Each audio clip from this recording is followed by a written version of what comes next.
Қайырлы күн, каналыма қош келдіңіздер. Енді барлығыңыз компот басуды білетін шығарсыздар, сонда да рецептімен бөлісіп кетейін дедім. Абрикос пен қараөріктен компот басатын боламыз. Ең алдымен суымызды осылай эмалированный кастрюльге қайнатып аламыз. Бұрқылдатып қайнап тұру керек. Одан кейін банкілеріміз жуып тазаланған болса, духовкада стерилизация жасаймыз. Қақпақтарын отқа қойып бір қайнатып алсаңыздар жеткілікті. Абрикостарымыздың қатты дегенін, тазаларын осылай банкілерімізге жеткілікті мөлшерде салып аламыз да, үстінен құмшекерімізді қосамыз. Құмшекерді де өздеріңіздің дәмдеріңізге қарай қоссаңыздар болады. Мысалы, мен 3 литрлікке 200, ал 2 литрлікке 150 грамдай қосамын. Тәтті болып кетпейді.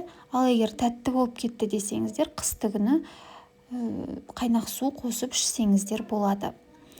Осылай қайнақ құмшекеріміз салып біткеннен кейін қайнап тұрған суымызды үстінен құйып, бірден жаба беретін боламыз. Мынандай құятын ыдыстарыңызда эмалированный болу керек. Сол кезде сенімді болады. Ең бастысы, жаңағындай банкілеріңіз жақсы жабылу керек, атылып кетпеу үшін. Және осылай банкілеріңіз стерилизациядан өтсе болғаны. Қақпағын жауып, бірден төңкеруге жібере береміз. Мінекей, біздің абрикосымыздың компоттары дайын. Ең оңай жасалатын компоттың түрі ғой.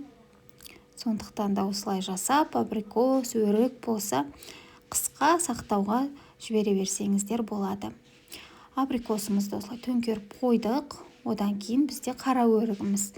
Қара өрігіміз бізде жеткілікті мөлшерде болғандықтан, банкіміздің жартысына дейін салып, осылай.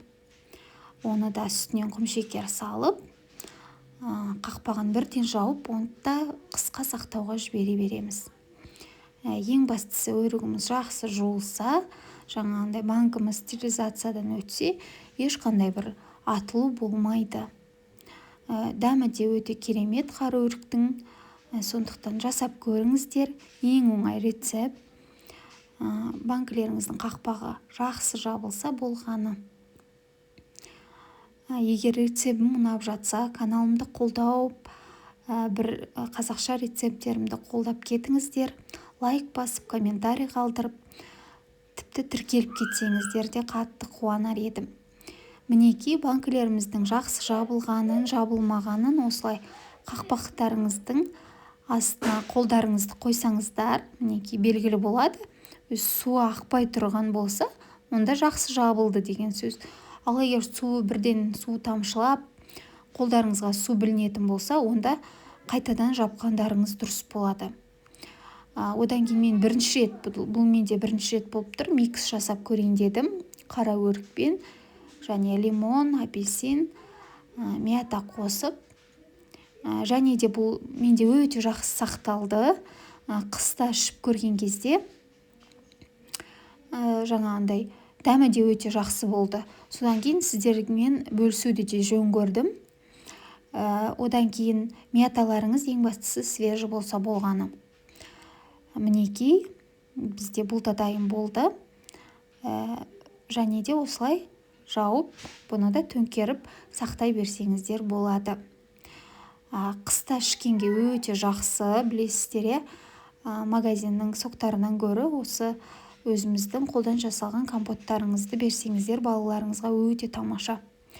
Мінекей, барлығым компоттарым бітті. Енді осылай төңкеріп, үстін жылы нәрсемен жауып, осылай қараңғыда сақтай береді.